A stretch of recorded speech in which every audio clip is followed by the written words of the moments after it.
Terima kasih Pak Kapolri.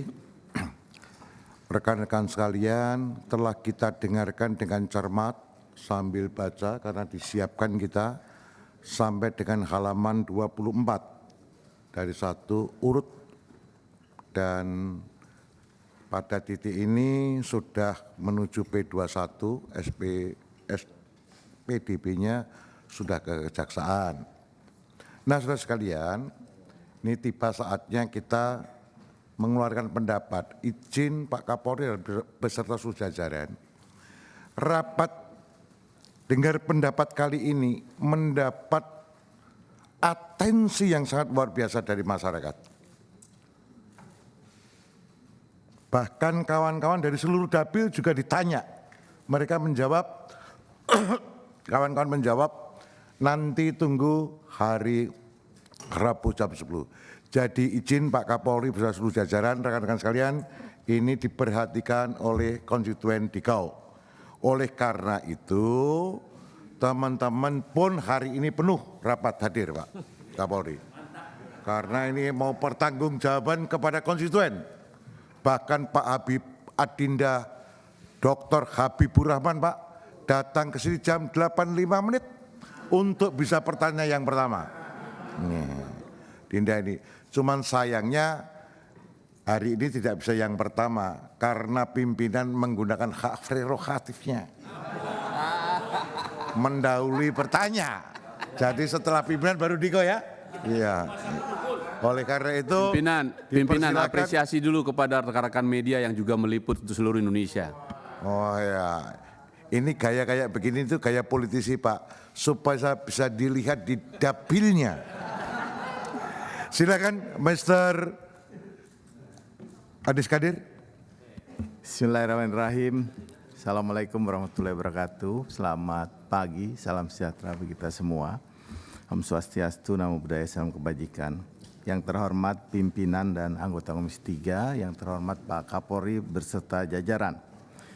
Masih teringat di ingatan kami bahwa terakhir kita rapat pengawasan dengan Polri itu sekitar terakhir tanggal 24 Januari tahun 2022, berarti sekitar 8 bulan yang lalu.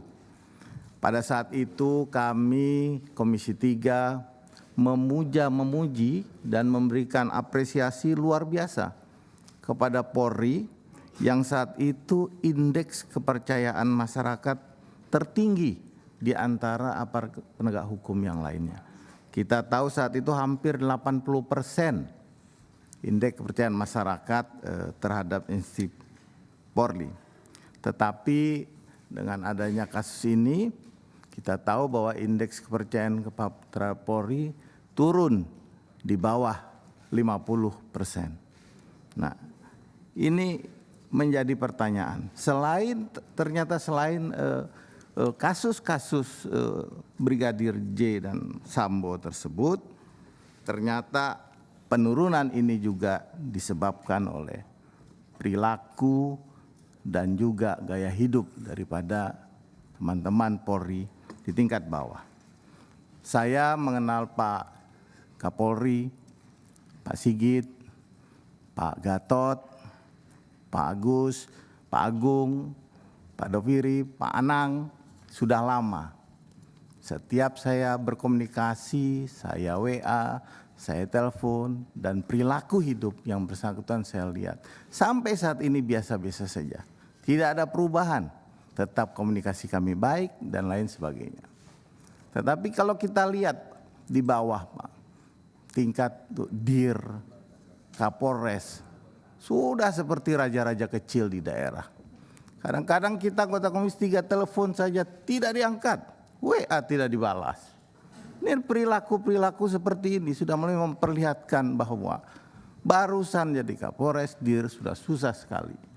Perilakunya sudah luar biasa seperti raja di daerah. Kemudian kita juga lihat gaya hidup mereka Pak. Sudah mulai pakai cerutu, pasti ada cerutu. Sudah mulai pakai wine, mobilnya juga sudah mewah-mewah. Kalau kita lihat juga perilaku istri-istrinya, itu pakai tas Hermes itu. Hah? Ini gimana? Ya. Ya. Donat.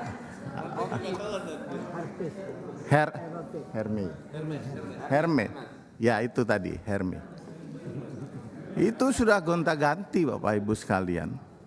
Jadi luar biasa. Kami Bapak Ibu, kami tidak menghalang-halangi teman-teman polisi yang di daerah yang punya mobil banyak, istrinya pakai Hermes ganti-ganti, punya rumah. Tetapi gaya hidupnya tidak usah diupload, diperlihatkan. Tak usah. Kita juga tahu mungkin ada upaya atau ayah ibunya semua dulunya sudah punya, tidak ada masalah sebenarnya.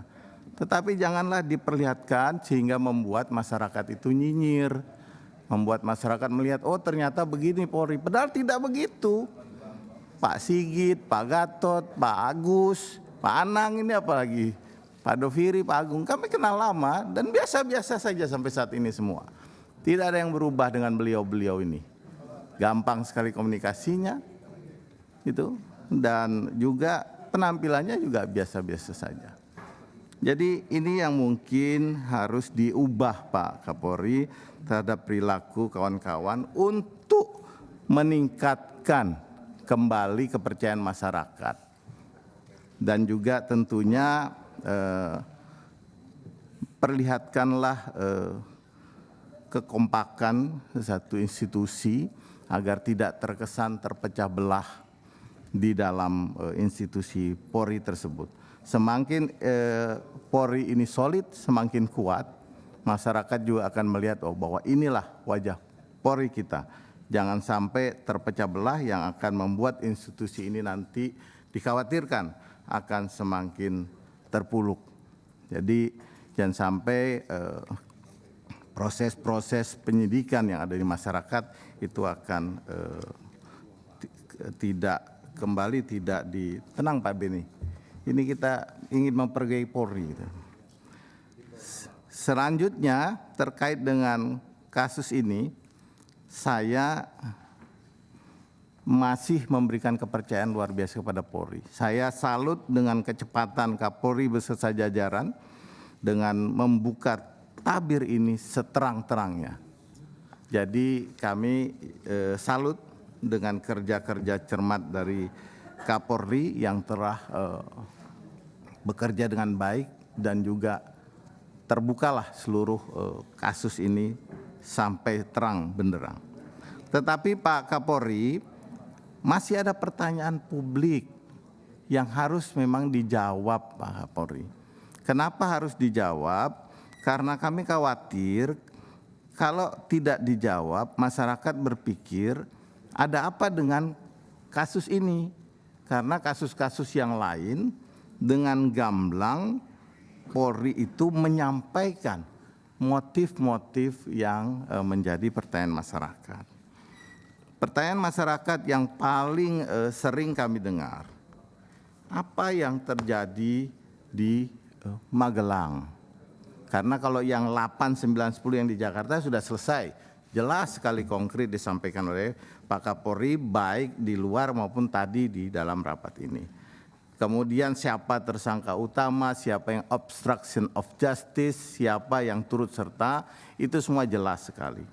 Tetapi terkait dengan motif, kami pun masih tadi mendengar Pak Kapolri bilang bahwa tunggu sampai di persidangan. Nah Pak Kapolri jangan sampai hal ini menjadi pertanyaan kembali di tengah masyarakat.